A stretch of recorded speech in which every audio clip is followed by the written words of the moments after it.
తనపై ఎన్ని కేసులు పెట్టుకోవాలన్నా పెట్టుకోండి, ఎవరికీ భయపడేది లేదు, జైలుకి వెళ్లటానికైనా సిద్ధంగా ఉన్నానని, కడవరకు మాజీ ముఖ్యమంత్రి జగన్మోహన్ రెడ్డితోనే తన ప్రయాణం కొనసాగుతుందని రాజమహేంద్రవరం మాజీ ఎంపీ మార్గాని భరత్రామ్ స్పష్టం చేశారు. మార్గాని ఎస్టేట్లో జరిగిన పార్టీ కార్యకర్తల సమావేశంలో ఆయన మాట్లాడారు. సంక్షేమ క్యాలెండర్ ఇచ్చి దానిని అమలు చేసిన మొట్టమొదటి ముఖ్యమంత్రి జగన్మోహన్ రెడ్డి మాత్రమేనని మార్గాని భరత్ అన్నారు. బుధవారం Margani estate YSR Congress party city అధ్యక్షులు అడప శ్రీహరి అధ్యక్షతన జగనన్నకు తోడుగా వైఎస్ఆర్ కాంగ్రెస్ పార్టీ కార్యకర్తలు నాయకుల విస్తృత స్థాయి సమావేశం జరిగింది. భరత్ మాట్లాడుతూ ఎన్నికలపై సమీక్షించుకుని గతం గురించి బాధపడే కంటే భవిష్యత్తులో ఏం చేయాలనే దానిపై మనం ఆలోచించాలని కార్యకర్తలకు నాయకులకు సూచించారు.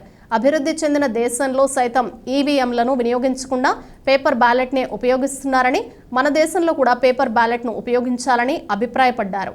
చంద్రమండలానికి పంపిన శాటిలైట్ను భూమి నుంచి ఆపరేట్ చేస్తున్నారని, అలాంటిది ఈవీఎంలను ప్రోగ్రామ్ డిజైనర్ ఆపరేట్ చేయవచ్చునన్నారు.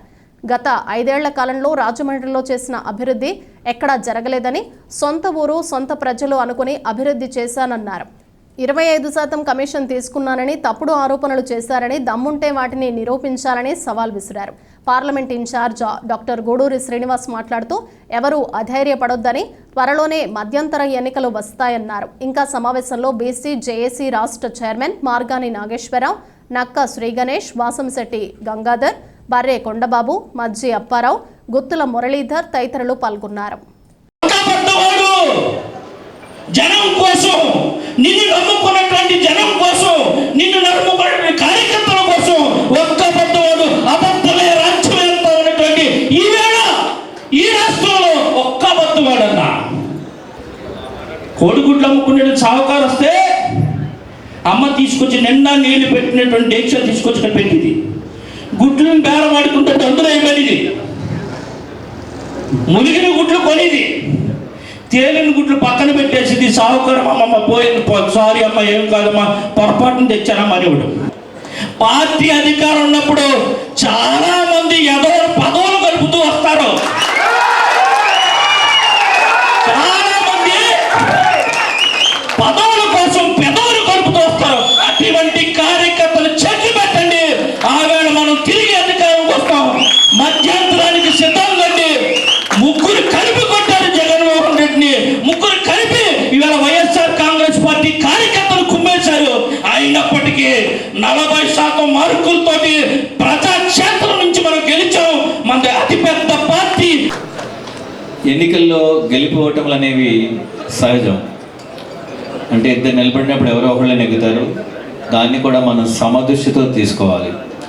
ఓడిపోయాం కదా అని తేలపడిన అవసరం లేదు. 5 సంవత్సరాలకు ఒకసారి ఎన్నికలు ఎందుకు పెడతారు అంటే అధికార మార్పిడి కోసమే పెడతారు. మనం నచ్చితే మనకు ఓటేస్తారు, లేదంటే వేరే పార్టీకి వేస్తారు. ఇది సర్వసాధారణ విజయం. దీన్ని మనం సమదృష్టితో తీసుకోవాలి, కృంగిపోకూడదు ఎప్పుడు కూడా. అదేవిధంగా గెలుపుకి 100 కారణాలు ఉంటాయి, ఓటమికి 100 కారణాలు ఉంటాయి. ఈ ఓటమికి కారణం ఫలానాది అని చెప్పేసి ఏదో ఒకళ్ళని కార్నర్ చేయడం అనేది మంచిది కాదు. General analysis and research centre వాళ్ళు విశ్లేషణ చేసి 2 విషయాలు చెప్పారు. ఓటమి కారణాలు 2. మూడోది ఒక అనుమానాస్పద కారణం. మొదటి కారణం ఏంటి అంటే చంద్రబాబు నాయుడు గారు అలవికాని హామీలు ఇచ్చారు. ప్రజలు ఎప్పుడూ కూడా ఆశాజీవులు. భరతరామ్ గారు 3,000 ఇస్తానంటే నేను 4,000 ఇస్తానంటే నాకు ఓటేస్తారు మీరు. అంటే ప్రజలంతా కూడా ఆశాజీవులు.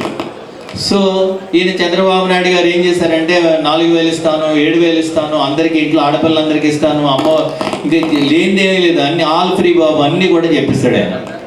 సో ప్రజలు ఆ మాయలో పడ్డారు, అబద్ధాలు ప్రచారం చేశారు. ఒక వారం రోజులు ఎలక్షన్లు ఉన్నాయనగా పీకేనో పరిపాలనుడు ఉన్నాడు, ల్యాండ్ టైటిలింగ్ యాక్ట్ గురించి వారం రోజుల ముందు ప్రచారం చేయి వాళ్ళు తిరిగి సర్దుకునే లోపల ఎలక్షన్లు అయిపోతాయని చెప్పాడు. సో మీ ల్యాండ్స్ లాగేసుకుంటున్నాడు. 1 సెంటు 2 సెంట్లు 10 సెంట్లు ఉన్నవాడు, 2 ఎకరాలు ఉన్నవాడు ల్యాండ్ అంతా జగన్మోహన్ రెడ్డి లాగేసుకుంటాడని చెప్పి దుష్ప్రచారం చేశారు. సోషల్ మీడియాలో వాళ్ళు అద్భుతంగా దీన్ని ప్రచారం చేశారు. మెజారిటీలు చూస్తే కొంచెం అనుమానం వస్తుంది. ఎమ్మెల్యేల మెజారిటీ చూస్తే ఎంపీల మెజారిటీలో ఉన్నాయి. వాళ్ళు ఎంత చెప్పారో అంతే మెజారిటీలు వచ్చినాయి. ఇవన్నీ కూడా కొంచెం అనుమానాస్పదంగా ఉంది. కానీ it is not appropriate to comment on this without any evidence. ఆధారం లేకుండా మనం మాట్లాడకూడదు. రేపు దేశవ్యాప్తంగా కూడా పరిస్థితులు మారబోతా ఉన్నాయి.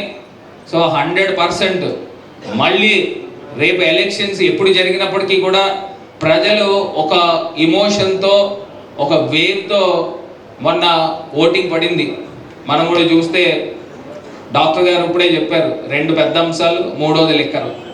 ఈ 3 అంశాలు మీద ఎలక్షన్ జరిగింది. ఒకటి చంద్రబాబు నాయుడు గారు ఇచ్చిన హామీలు ఇచ్చుకుంటూ పోయాడు, ప్రజలు ఏమో వస్తాయేమో అని ఓట్లు వేశారు. 2వది ల్యాండ్ టైటిలింగ్ గురించి, మా భూమి మాకు ఉండదేమో, ఈ భూమి తాకట్లు పెట్టేసి పేదలకు పనిచేస్తారేమో అని ఈ రకమైన దుష్ప్రచారం చేసేసి అదొకటి జరిగింది. 2వది రకరకాల కుల సమీకరణాలతో పోలరైజేషన్ కూడా కొంత జరిగింది. సో ఇవన్నిటిని కూడా రేపు జగనన్న ఎంత వెయిట్ ఉన్నవాడు అనేది కనబడబోతుంది. ఎందుకంటే ఇన్ని సంక్షేమ పథకాలు ఇస్తూ సంక్షేమ క్యాలెండర్ ఇచ్చిన వ్యక్తి, దేశంలోనే మొట్టమొదటి వ్యక్తి మన ప్రియతమ నాయకుడు జగన్మోహన్ రెడ్డి గారు.